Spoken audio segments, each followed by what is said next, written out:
Hello, my friends. What's happening? All right, so we're not going to do compression this week, as I said on my story, but we're going to do a full hour on compression next week.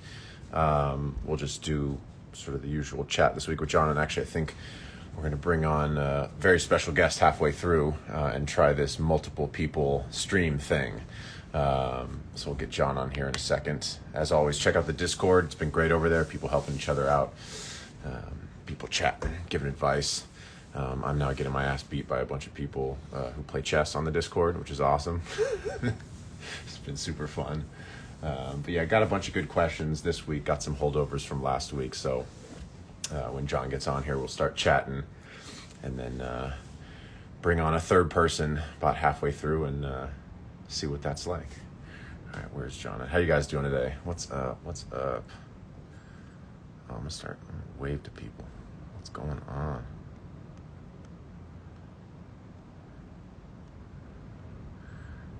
What's up, everybody? Yeah, Discord gang for sure. You guys all good today? I just had a couple of days with my buddy Bobby, being safe, isolating for a week, getting tested, and then coming out and making tunes, so I'm a little exhausted today. But I had a good weekend of writing songs and having fun, eating good food, hanging out. All right, I'm grabbing John. What's going on, man? How was the weekend? It was great. It was a lot of champagne and food. It was a Persian New Year, so there was a lot of eating, and then there was a fair amount of champagne drank. So I'll apologize to the what'd you call it, Discord crew, that I'm slow and low mood early this week, but I'm gonna do my best today. No, I was saying before you got on that I was with Bobby Brackens was here the last few days. We're working on I saw that. working on records for him, just working on records for fun, and so of course we're staying up till like 3 a.m, and that's why we're not talking about compression today, because I haven't had time to sit down and do that. There's no need to talk about compression ever. Let's do our best. No, we're doing it. We're gonna do it. We're gonna do it. Well, maybe I should change it to the conversation will be about dynamic range. And with compressing dynamic range as an aspect of it. That's funny. We're gonna get you talking about compressors in no time. But yeah, so I actually had a nonstop morning today from the morning routine through tennis to making some food, then preparing some food to cook later tonight. So I actually have nothing of interest to talk about today. So hopefully you too. Well, yeah, there was definitely some great questions from last week, which we didn't get to. And then sometimes I like to jump in on something that I've been thinking about, but this morning was straight food. And I know we don't want to talk about that. So I mean, we could talk about food. I don't mind talking about food. Let's go into a question. Let's see what people are interested in. All right, let's see. Okay, well let's do some easy stuff. Okay. Analog versus in the box summing. Does anybody really do, like, are most mixers these days, anybody really doing like actual summing of stems in outboard? It's pretty much. I thought we weren't, and then I saw a couple of engineer homies post like they got a summing box, and I'm like, really? I thought we were gone from that. I don't know. My opinion is if there's a box that gives you something that you like from it, use it. That's funny. I don't know. I used to sum. I find that most people desire the sound of in the box these days. And if you can have any outboard gear kind of, given some warmth and some analog love that you think is desirable and your clients like, use that, but some in the box. I don't know. I'm not going to be prescriptive. I have very little opinion on it. Once I think the first time I read anything about Serban, maybe 15 years ago, it was basically like, what? More important question: butter or olive oil for scrambled eggs? Salted Kerrygold butter.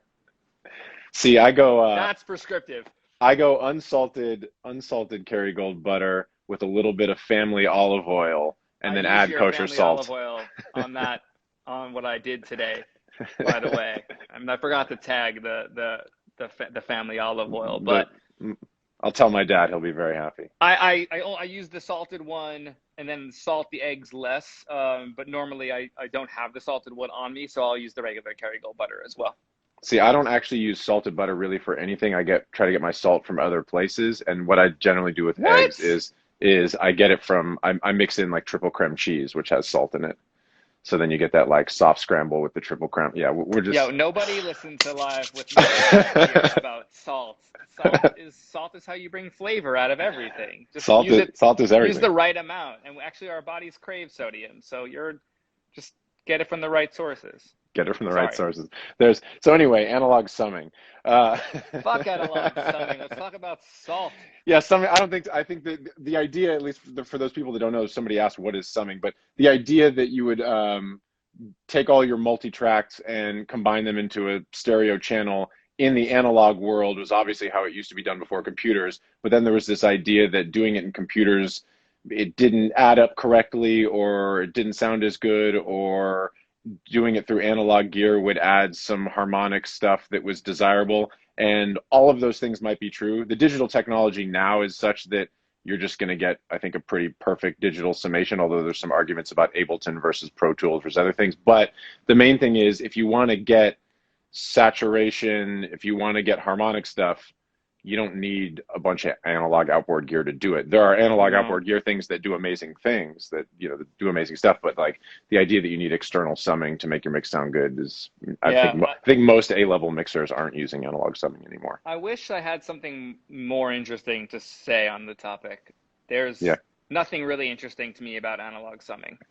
I mean, I think it's yeah, I go hear ahead. people say they get separation from these things, and I'm looking for non-separation. I'm looking for a piece of music to sound cohesive. The in the box is kind of the desired taste of now in a lot of music that we listen to. So that's something that I would think about when A-Bing, if you're going to try something out. I would look for something that's more transparent, which instead of colored, which would then be counterintuitive to Why why would you you would use want analog box? Yeah. exactly. So I just don't think there's a lot of boxes out there that are one size fits all. So if you're trying to stamp your aesthetic on something, maybe that's a way to do it. I would just say your ears and your taste is the way to do that. I think Cian was saying it on the Discord that a lot of the outboard stuff he has in the mixing process is really just for almost like the psychology of it, where you're just moving away from the computer, and you could probably achieve a similar result with plugins, which mostly we all do, but there is something nice about having a chain that's yours and you tweak on it, and it's a different thing than what everybody else is doing. So I don't know. I don't think it's that big of a deal. And Yeah. most people aren't doing analog summing, so Yeah. I mean, whatever. Whatever. Whatever. Let's see. Oh, someone said ghee in response to the butter or olive Oh, it's oil the clarified scramble. butter. Yeah, let's add ghee to the list. What is ghee? What is ghee exactly? I know it's clarified butter, but I don't even know. Clarified butter. I don't know what that means. They do some Yeah, you cleaning would to it? take you would boil it, heat it up, and you would scoop the whey off the top, and use the remaining oil. Yeah, which is just a way higher smoke point. You can burn it to a degree, and it has a really unique flavor. Oh, interesting. Yeah, It's used in a lot of Middle Eastern and Indian cuisines. Yeah. So I would say, like, if you're gonna do a baked egg and a tagine or something, like, let's definitely use ghee. I'm glad someone said that.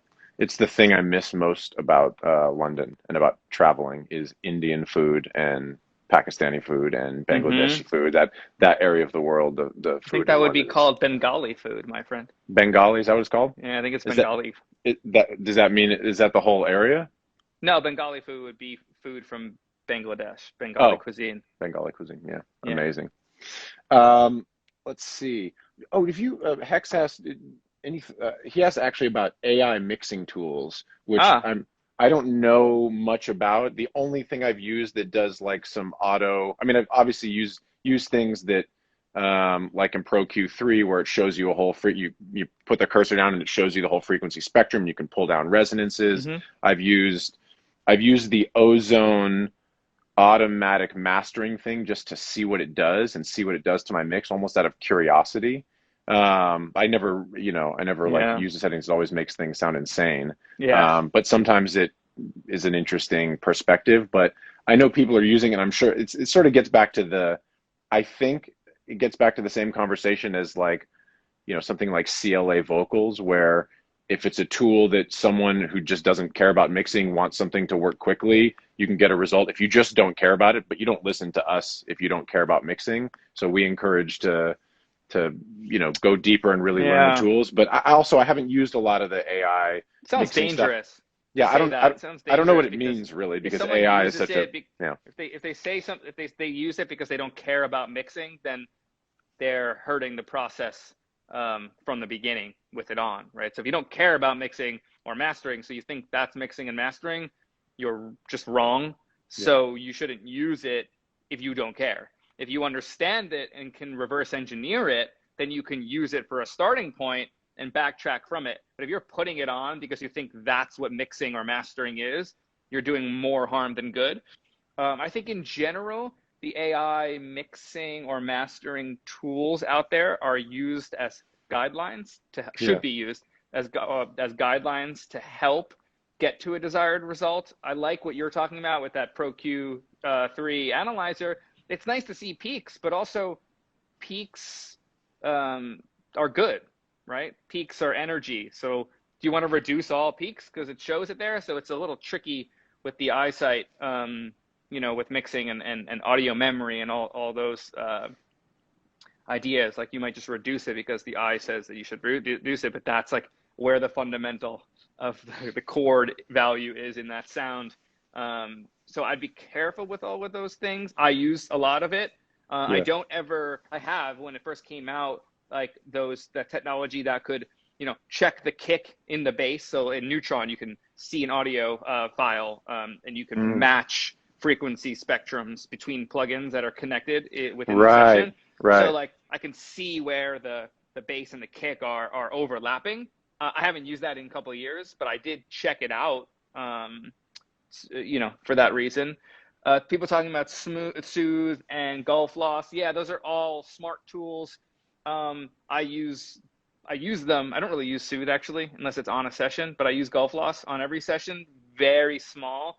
There's phasing issues with it. I would check yourself in low end. I don't know. What does it do? I'm not familiar with it. A lot of correct, micro corrections that move according to the key and understand the song. It's tame and recover are the parameters, right? So you're taming, meaning controlling, and recovering, meaning kind of boosting, being additive, very microly and like thousands of times, like very quick moves that we can't really even hear. So I'd be really careful with that stuff. I use it no more than 4%.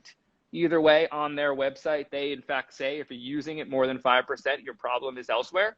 So I wouldn't be overusing stuff like that. It gets rid of punch, gets rid of articulation. I'd have thought when we were talking about that, people are in there in the comments talking about different plugins and whatnot. I think that any plugin anybody wants to use for anything that works is awesome. If you want to have a whole session of AI plugins and CLA vocals and all that stuff, if it works for you, that's great. The thing that I think we're trying to get across is if something is working and you like a plugin and you don't know what it does or don't know why it's doing it, you're doing yourself a disservice. So if you put CLA vocals on something and it sounds awesome, that's awesome. You should then also, as a mixer, as a record maker, figure out what it's doing with all that so that you can create that in the future if you want to. If you want to just you have a couple of presets you like, that sounds amazing. Also, someone just said Elangelo put it up to 80% on Alone Again. Okay, cool. So cool. are you gonna go do that on every track? Like, yeah, I don't think maybe it needed it. Yeah. You know what I mean? Like, you have to understand what the tool is doing in order. That's all I'm saying. Yeah, that's all I'm saying. Yeah, that's what you're saying, and it's really important. Like, just because someone does it or says, like, people are shouting out that Jason Joshua says the CLA vocal plugin is the best plugin. What does that eat? First of all, that sounds sarcastic. Like, I think he's trolling everybody. Like, for real, I think he's trolling. But yeah, that sounds even funny if that was correct, like even if that he meant it, Yeah. That's the most subjective comment ever. So you're just going to put CLA, are you going to put CLA vocals on bass because Jason Joshua said so? Maybe try it on bass to see what it does, but are you going to put a short reverb on bass? Like, you know what I mean? I don't know why you would use that plugin for everything because it's the best plugin. So the language is a little bit sharp for me. I don't really understand it.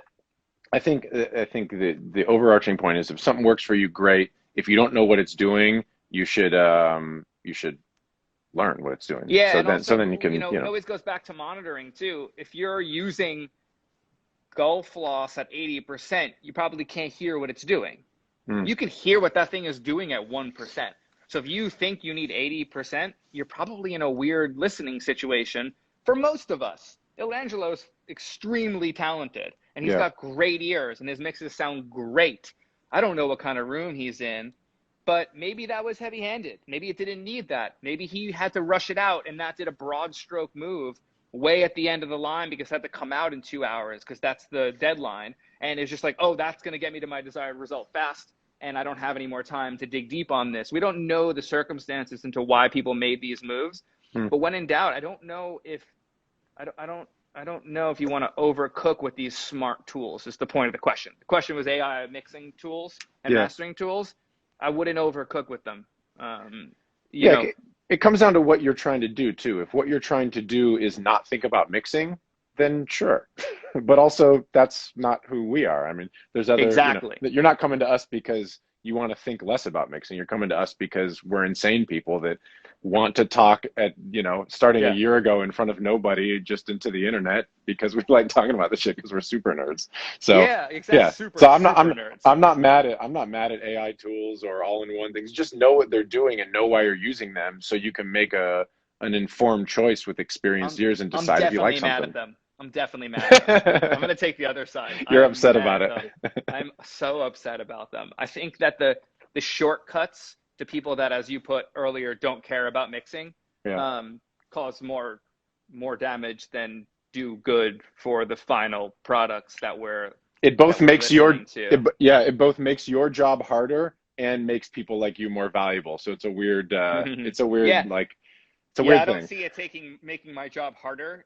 I see it as you're shooting yourself in the foot because if I make it actually sound good, you're going to wonder why there's no in it because that's in there. Like I heard, okay, so I worked on, this is all right. I'm going to get real for a second. Yeah, let's go. I don't really listen to the radio. And recently I've just been putting it on because I got a couple of songs on the radio and I just hope that they'll play. Just to hear what it sounds like. I just want to know. And I got a Tesla, so the stereo is pretty good.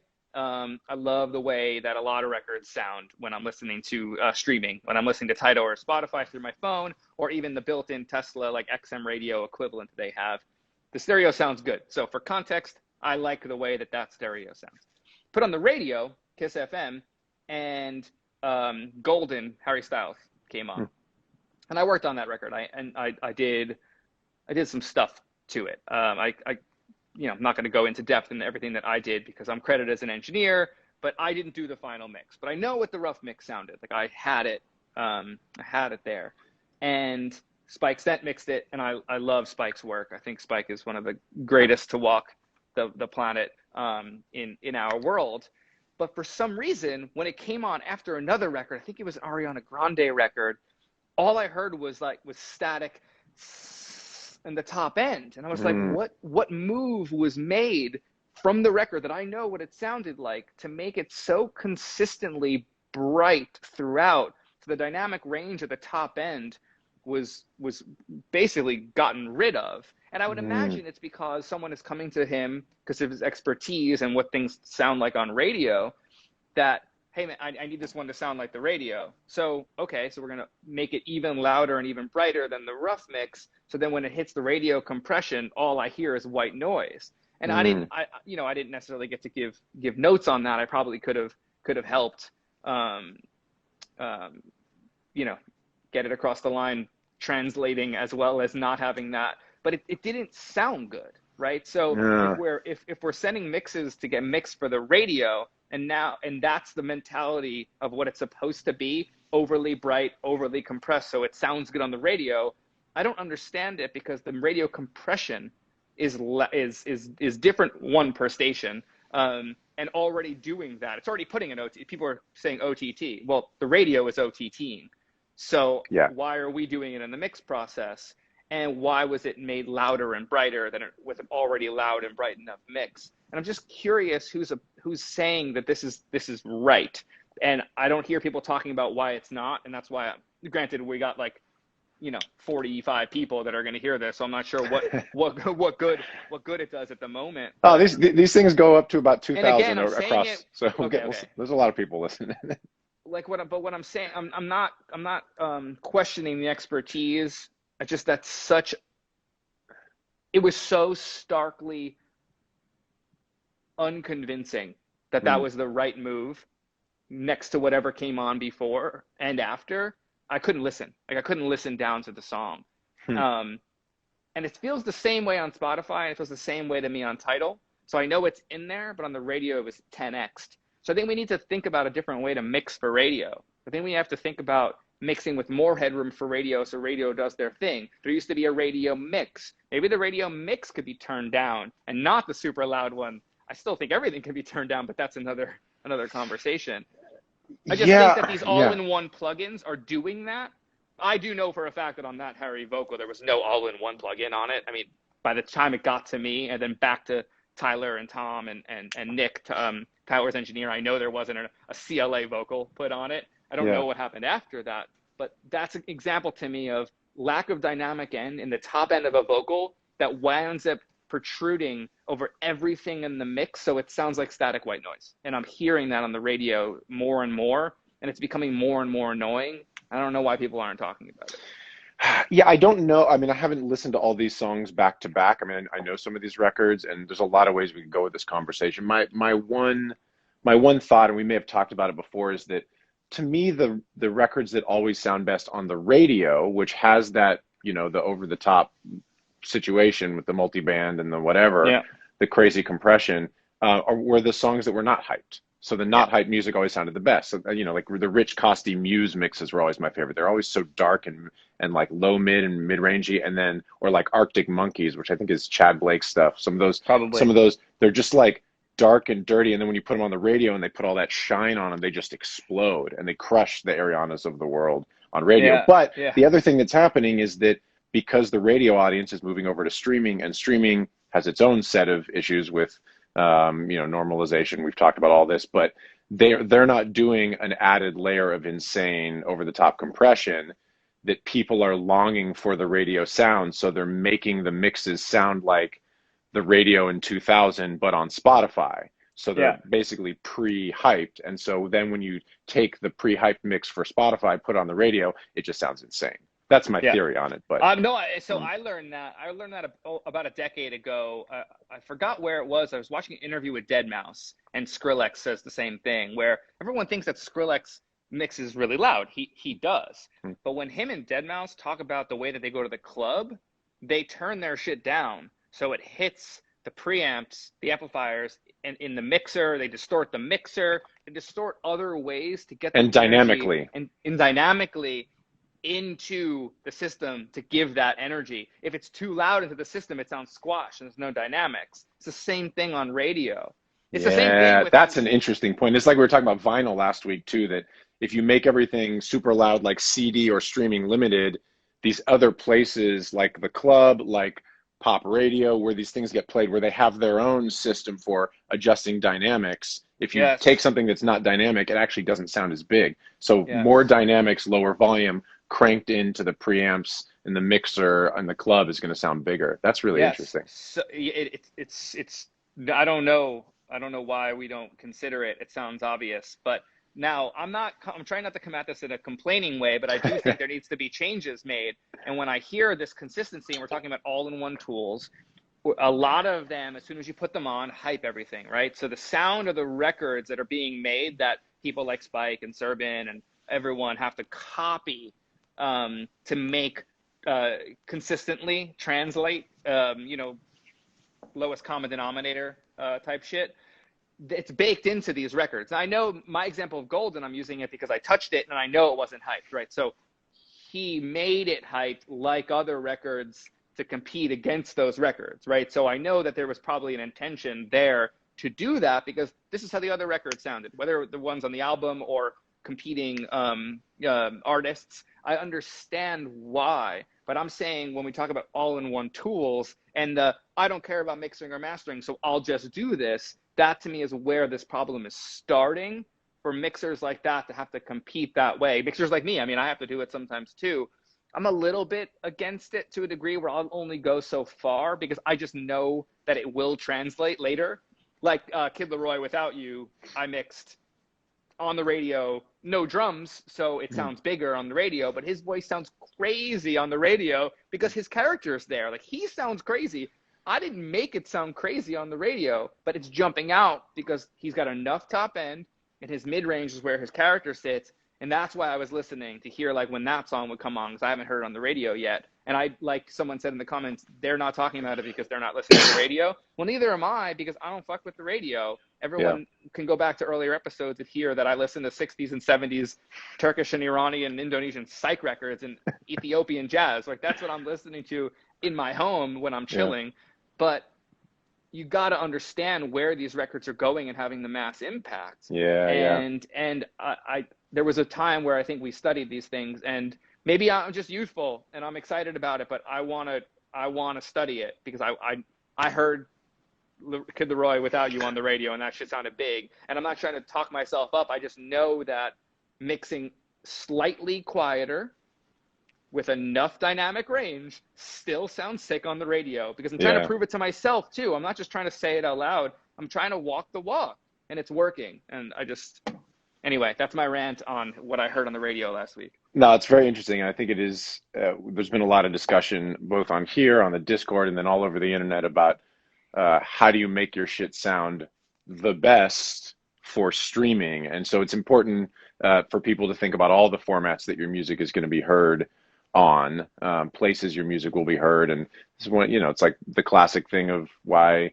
something like Magic City in Atlanta has been such an important part of hip hop, is like, if you want to know if a song is great, you come out of the studio, you go play it in the strip club and see if people go crazy, or you go play it in the after party after your show at the small venue with the crazy subs, like see how things feel on the radio, see how things feel at a house party. I mean, this is, all of us, even if you're just even if you're a mastering engineer and you're not actually writing the lyric, you're the furthest from it in the creative process, you still want to know what your shit sounds like in the right context. Yes. I'm also mixing right now for some really successful, really talented producers, and they're not sending things that loud and that way. And one time I took a record on this album I just mixed a bunch of, and I hyped it up because I thought it needed to be, and that's not really usually my take, but I just thought it needed to be. And the comment was like, it's a little too hyped. And I was like, oh, you're right. Like, thanks. And let me bring it back down. I thought it needed to connect that way, but I prefer it vibier. But like, it's a great sounding record, and it could be a big record. Like, it's not going to not be a big record because it's not as bright as something. It seems like something that we're doing because other people are doing it. Like, when, I'm seeing the chat, I love seeing the chat because I really love people talking about the best this and the best that. Like, there's no such thing. A lot of things wind up working outside in the world. A lot of styles of music end up working. A lot of different sounding records wind up working in a lot of different places. As long as there's a certain amount of density and forwardness, your song can be on the radio. That's all. That's enough for me. I think it's great, and there's a lot of people asking questions in here. I encourage all of you to go to the Discord to ask these questions, because there's lots of good discussion. It's hard to catch up with a lot of these. I would like to shift gears a little bit and bring on another mix engineer and dear friend, Cian Rioran, and ask you guys some mixer related questions. Cian is, and maybe I'll give him an intro and then I'll take 5 minutes to connect, but I'll at least start. Cian is an old friend of mine who actually worked for Eric Valentine after I did, and worked on Nickel Creek and Grace Potter, was nominated for a Grammy as an engineer. He's now doing a lot of stuff with St. Vincent. The new St. Vincent album produced by Jack Antonoff's coming out soon. Cian mixed the whole thing and I think played some drums on the latest song that came out. He's a super talent. He was on an amazing episode of Conversations, your other podcast, Yeah. a few weeks ago. So let me see if I can bring him on. He just got back, I think, from an Atmos mix, so it might actually be Oh, nice. cool to talk about that. I don't know if it's the St. Vincent stuff or what. I'm going to send him a request right now, Cool. um, That's sick. and see if he shows up. But yeah, Cian is an old friend of mine who I love dearly. I had such a Um, great time talking with him. I've related to him a lot on entry level to our business, and um, falling in love with mixing. And Hello. oh, hey. Hey, there he Wow. is. It's Welcome to Live with Matt Rad, with Cian, with John, nice. with the whole family. What's good, man? What's up, fool? It's like the old days where you can actually hang out with people. I like Yeah. this. I like this profiling where Matt is still at the top in the front and center, and then our two narrow ass heads are Yeah. like right next to I'll each go other. back like this. His subjects. I like that. What's up, You guys? you just did an Atmos mix? I didn't do the Atmos mix. I went to go, I got assigned to go approve an Atmos mix for a record. The St. Vincent record just got mixed in Atmos. Sick. And first time kind of dealing with that whole thing. Yeah. I'm still kind of processing, everything. I had to do that for Yeah. something that I mixed the stereo version of, and then I was like, wait, why don't I just mix it in Atmos? And that's why I'm gonna get an Atmos rig. You're going to do it. Fuck yeah. So yeah, I'm starting hopefully in the next couple of weeks with the install. Yeah. Oh my God. Yeah. I mean, the equipment overhead seems, especially if you're in PMC land, that's not a fucking cheap endeavor. No, I'm doing it for a couple of reasons. One is I would love to have like mix both versions of these records, kind of like what we're talking about right now. There's no reason if you're mixing the album, you shouldn't mix the Atmos version. Yeah. Or at least get a chance to co-mix the Atmos version, so you're not even just approving. Because I had to go approve this this album's mix in Atmos, and it was bad. It was everything was out of phase. It didn't sound like someone cared. They just put the stems and did some weird. It takes more effort. Yeah. And we should be doing it. So I'm doing it, one, for that reason, and two, it's like a sonic playground. You know, like I don't care if I make money.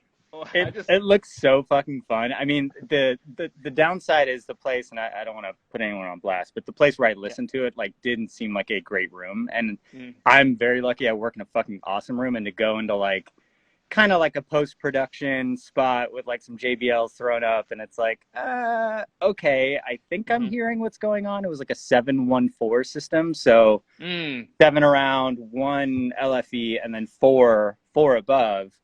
And the St. Vincent record, when it comes out, it's super. Oh, you're muted. Panning kind of going on in the stereo version.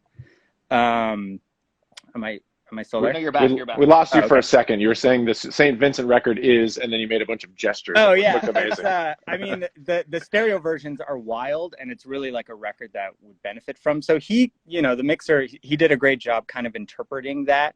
But there's still that thing where like, and I couldn't quite tell because I was out of my element in this random room, where you do start to hear the phase, and you start to hear things kind of either get blurry, or sometimes they get in real focus because you literally have a single element. Like there was one point where like a shaker just felt like a fucking laser beam going into my ear because it was the only thing coming out of that one speaker. So there's real benefits to that, but it's something I want to explore more, just because like maybe it's going to be a thing. Maybe we'll actually have Atmos systems around, and we already do. I mean, Sonos has it in every new device. It's in maybe the Apple headphones. So just real quick, you guys. It's absolutely going to be. Will it be on scale? And that's the question. Translatability, sure, but it will always be mixed in. No, sorry. I think for a long period of time, everything will be mixed in, just to have. Like I think it's going to be a required deliverable. Oh wow. So for someone like you and I think that we should co-mix Atmos things. Like if you're the mixer on a project, but you don't have an Atmos rig, then someone like me or Dale Becker, that's where I'm mixing Atmos right now while I'm waiting to install. Yeah. We should go over and co-mix it if you've touched the project. Yeah. Like I think that mixers need to jump on that or team up with one that has. and then just share it because it sounds fun. I agree, because it should be a similar vision between the stereo. It shouldn't be two different interpretations of the album. It shouldn't be like some guys, remixing an Atmos. It should be like an extension. No. Like here's the initial idea, and now it's expanded in this. And then we can jump inside the mix. Yeah, it's actually crazy. So I had this. So I just did for fun because Sony's tricky because they have their own 360. Can you describe what Atmos is real quick, just for people that don't know? It's like a next generation computer modeled surround system. Well, what they've done is, and my dad is a VP at Dolby, so I've heard the spiel a lot. Go. But, so basically, Dolby have come out. Every decade they come out with some sort of new surround standard, and for a while it was just surround or like 4.1 or something like that. Then there was Dolby 5.1. Then it was like 7.2. And so what Atmos is trying to do is to basically create a soundstage that you mix in where then it's scalable. So you mix it in Atmos, and some Atmos systems have like fucking 40 or 50 speakers. Like it's insane, the arrays that they have, like especially in the like the Atmos cinemas. And so the idea is that you mix it once, and then their kind of proprietary algorithm will scale it to whatever, even down to stereo, to like binaural, like if you wanted to watch it on YouTube or something like that, which is, I haven't tested that, but in concept, it makes a lot of sense. That's why I'm saying that I think it's going to be a required deliverable for that exact reason, because it will the fold down to all of these listening platforms. Yeah. So I that's why it's exciting to me. Yeah, and I think for cinema, I think it's definitely doable, given that, there's just been, movies have been mixing surround for a lot longer than records. I feel like we're on kind of the advent of music right now, and it's kind of like I appreciate you wanting to get in, because you almost want to get in at the ground floor to like make sure people do things right so it doesn't get fucked up. Well, that's John's mission. I've heard more bad Atmos mixes than good ones, but I've heard some crazy Atmos mixes. Yeah. That don't sound fancy. They just sound like you're in the room, you're in the song. So I was going to say, so I experimented with this idea. I took Khalid Talk, because I have the stems. It's very minimal session. I think it's 12 stems that I got to mix for the stereo. Wow. And because he's on Sony, I don't think it can be released because they do their Sony 360 audio, which is a different thing. It's proprietary to Sony. It's kind of annoying, but I'll leave it at that because I don't want to talk too much trash. But it's got 3 synths. The whole song is basically drums and 3 synths doing the same part. There's a thick version of the synth that's a sine wave. There's a kind of a more square, sawy, buzzy one that's kind of thinned out a little bit. And there's a super high octave that doubles a couple of the lines. So I just was like, well, what happens if you put the thick one in the front, the thinner one in the middle, and then the super belly one in the back, and see if we can sit inside the synth. And I had this vision for like a couple of months. And then Dale set up a studio, and he's like, yo, come over and let's do what you were talking about the other day at coffee. So I just did that. I didn't do anything else. I didn't widen anything. I just put them in this position, and I'm standing inside of the fucking Juno. And it sounded crazy, like my belly was all crazy. And then I was able to take the hi-hats, which is it's doubling the synth, and just like put them up in the height a little bit in the room, just a little bit above the ear, so they're just there, so the vocal can be here and the hi-hat. And you can do these subtle moves.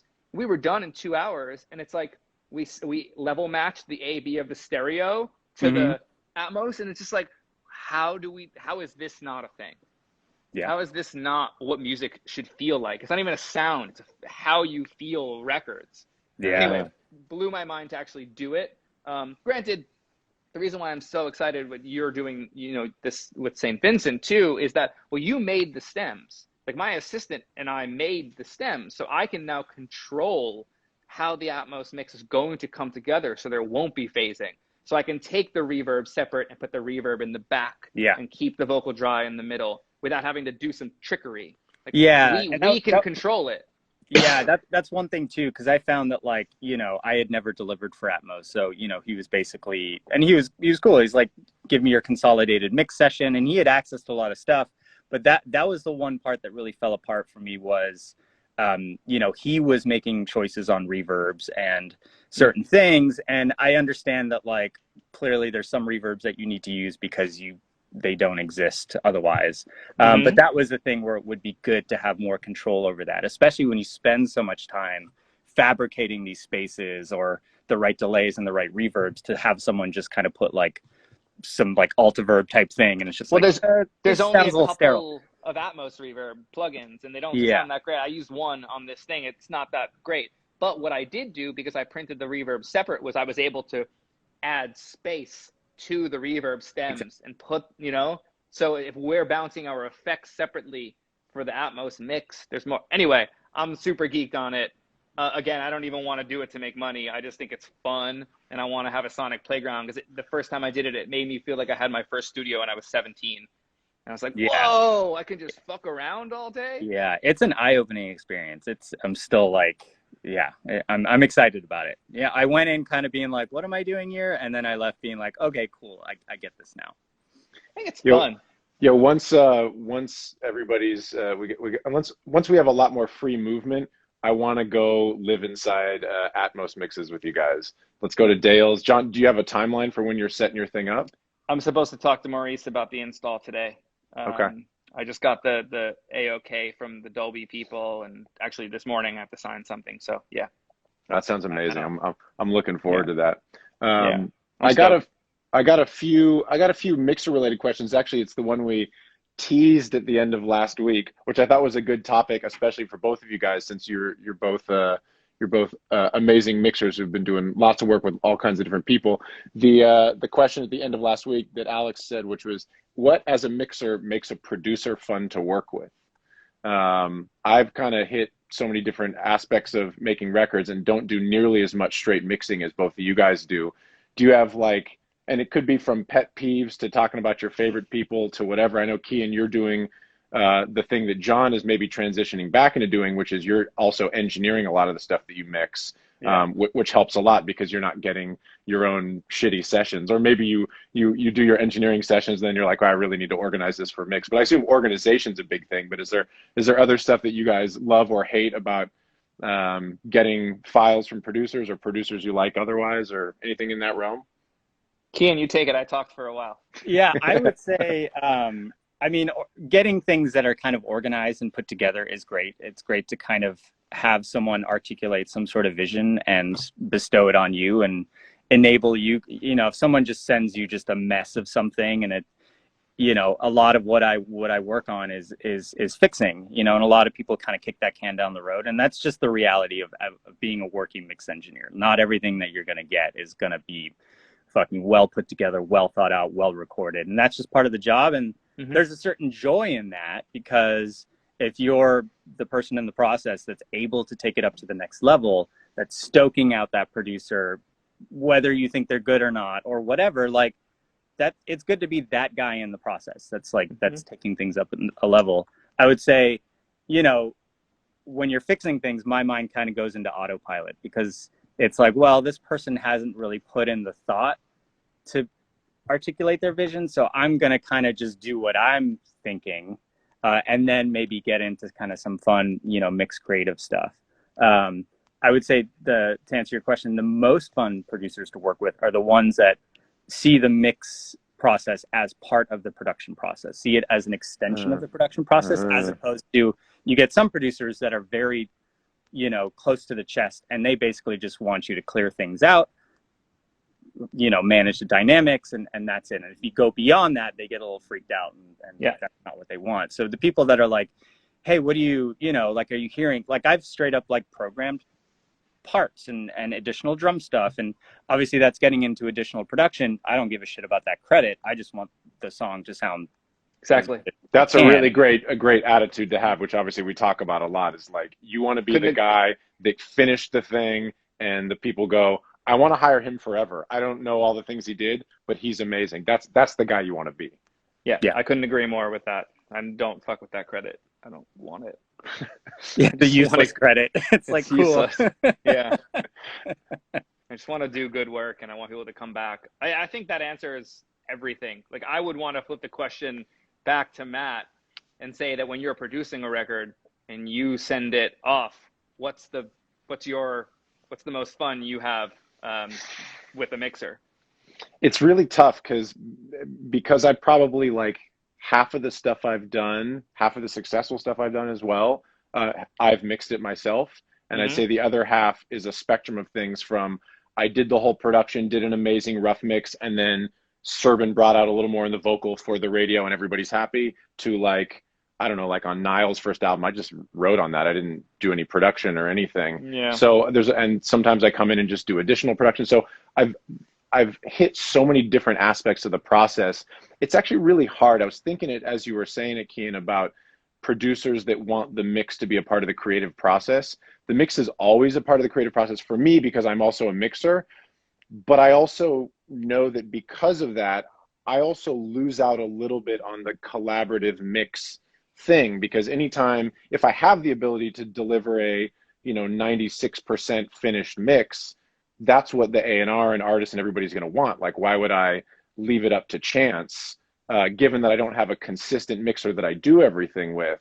Yeah, I'm kind of taking it as far as it can go, and sometimes that's to 100, and sometimes it's to where I think 100 is, and then it's like, cool, like on this James Arthur stuff, we gave it over to Manny for the first single for the song Medicine, and his mix is better than mine. He cleaned up some things. He opened up some more space in the low end. The vocal's actually not as loud, but still very clear. Like he just refocused some things in a really great way. So I'm always hoping as a producer that a mixer is going to come in and make my shit better. But what that means in terms of, what they actually do, I actually sort of don't care. I mean, I used to, all three of us, I think, at least grew up in an era when we were learning about record making where you weren't really mixing from stems. It's like you had to mix a drum kit and here's a bunch of mics.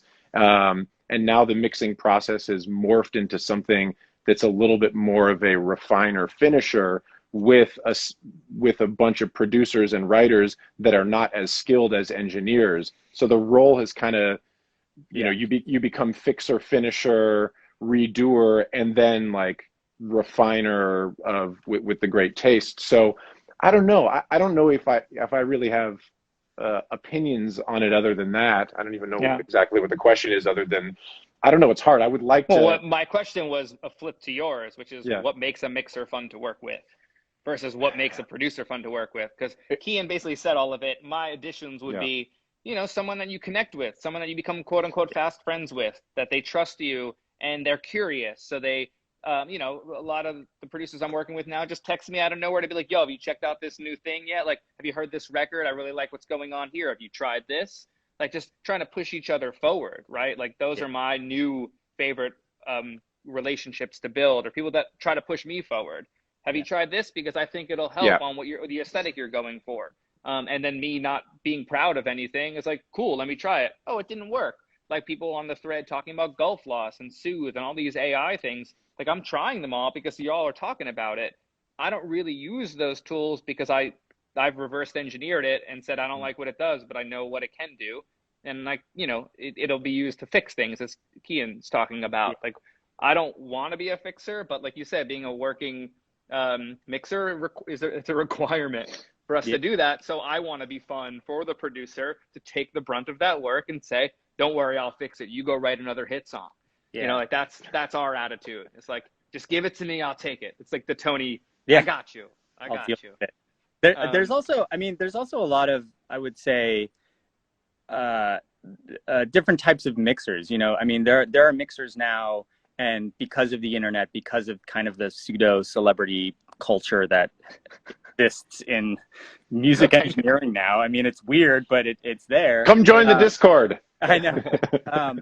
But for years, even pre kind of the past 5 years, there's always been mixers that have been more transformative. You have like the Chad Blakes, and I guess now like the Sean Everetts, where it's like you're not giving something to Sean Everett to, do small tweaks on your dynamics. That's like, it's a transformation. It's heavy handed. And even working with Eric Valentine, that he was a guy that would pretty much kind of do everything himself, but I was his engineer for years, and we would get things to mix, and he was always like, faders down, like there's no fucks given to the rough.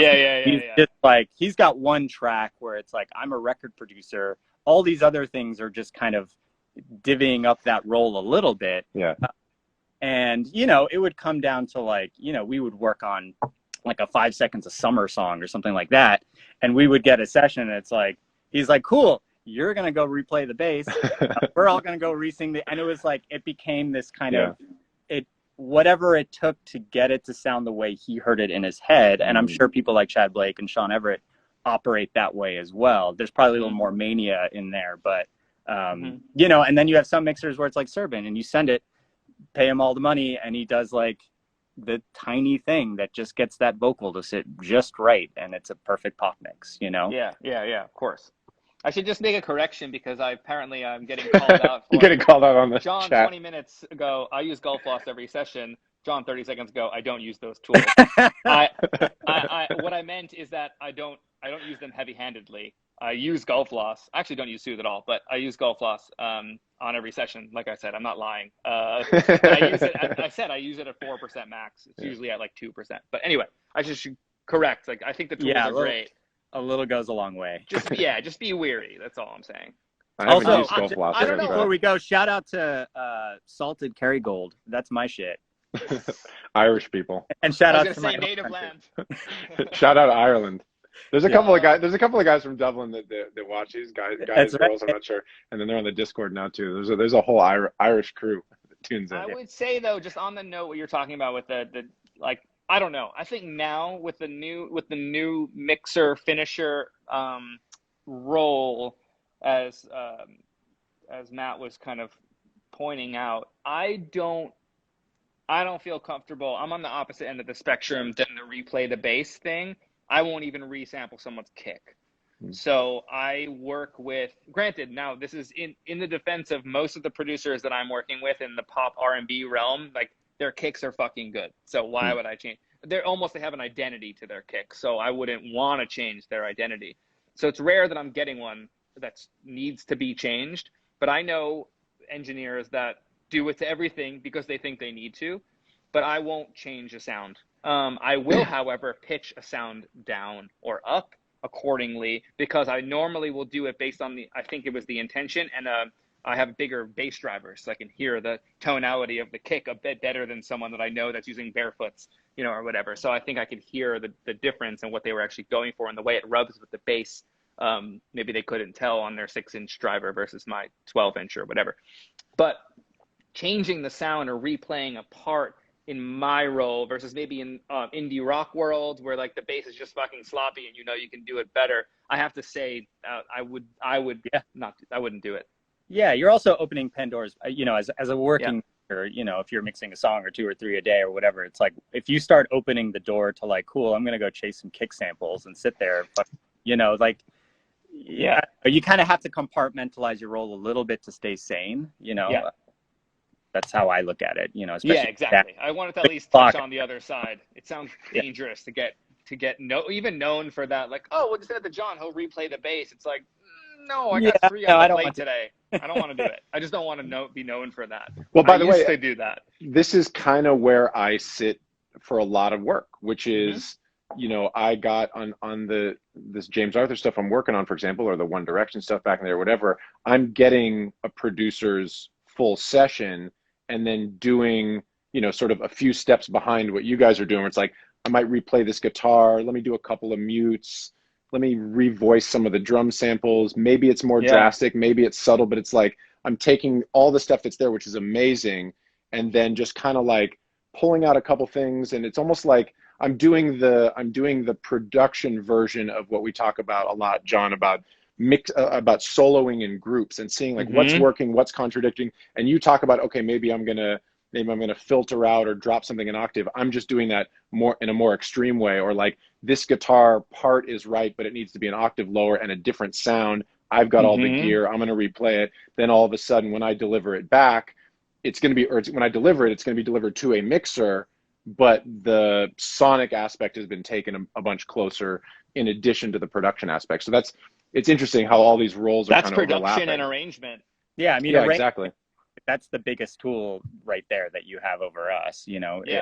You know, that's already kind of baked in typically when it comes to a mixer, but man, you know, like if you, it's almost like that would be a better role, is like I'm an arranger, and it's like the step between producer, writer, and mixer, and you get to go in and do these broad strokes like that. That would almost be like, you're saying I'm Quincy Jones, is what you're saying. No, seriously. And even better, not during a pandemic, you go in the room You know, I've done that on a couple of records where I was brought in the room by my homie Tyler Johnson to go mute things. It's like, I know by the time you mix it, you're going to want to do these. So what if we just bring you into the room with the artist? It was Megan Trainor. And we went into the room together and we started muting things. And then I actually didn't even mix that song. I think Serban wound up mixing the song that I wound up arranging. But then I mixed like 5 other songs on the album, which blew my mind. I didn't get to mix that one, but whatever. But I was brought in to mute. And I was like, oh, that's cool. But that's because the producer is a homie of mine. And he knows that that's my go-to is, how do we solo a few things? Like within the first 3 minutes, I soloed the song. And then when we unsoloed everything else, everyone in the room was like, whoa, what the fuck's all that shit? And then we just like, so it was unintentional. Just that's my instinct. So I would love to be an arranger. I would love to get asked to go up to the hills to some house studio where someone's making a record and be like, yo, solo a bunch of things. Tell us what the record is. And then if it works, it works. But it actually sounds like a really cool role. Matt, you should brand this. It's kind of, I mean, honestly, it's basically what Rick Rubin has done for 30 years now, 40 years, 35 years. I mean, he's very famously and says it, that he's a guy who does not play an instrument, does not press a button, but he goes in and he goes, we need less of that. We need more of that. That isn't right. What do you guys, what's the emotional intent? I mean, he's a producer in the old school sense. And I think, you know, that's the other thing I'd say. Kid Cutler says there, what Rick Rubin did on Yeezus was basically he came in and Kanye played him, you know, 30 songs or something. And he goes, great. So when does this have to be delivered by? He's thinking, you know, it's gonna be a couple of months because it's a bunch of half finished stuff. And he goes, I have to deliver it next week and record all and Rick was like, all right, let's minimize everything. Take out the drums there. You know, Bound 2 is now just a sample and take out all the stuff. It's a minimal, it's a, you know, and that's what, I don't know. That's where my brain always goes. I would love to. You know, Rick Rubin is aspiration, but you guys are doing that in a lot of ways too on the mix end, and so these roles are all kind of overlapping. I try to do it with filtering. Try to do it with sonic arrangement tools. Like when I say pitch things down, like why do we have to have 3 keyboards in the same low mid? What if that one goes up an octave and then is quieter? So when the chorus hits, there's upper harmonics in the sound. Now, granted, if the piano was being performed that way, they would voice things differently. So that's when it gets kind of confusing. But sometimes it sounds sampley and interesting. So like I'll do that in a mix, but that's a production move. But like Cian and I are saying, like who cares? Just the record doesn't sound, the chorus comes in and there's no upper harmonics. Like we got to sort that out. So I'll do moves like that, or I'll shape sounds differently in the verse to the chorus to give a feeling of lift. Like there was a thing I just mixed recently that had a tambourine that was just so ahead of the beat and so constant in the verse. It had no swing. I just filtered everything down to 4K, so the tambourine was barely even in there. And it felt better. Then the vocal could sit on top. Like, why is that tambourine in a loop with a kick and a snare? It just didn't make any sense to me arrangement-wise. It's like, oh, what did you do to the vocal? It sounds great. Well, I took the tambourine out of the way. You know, like...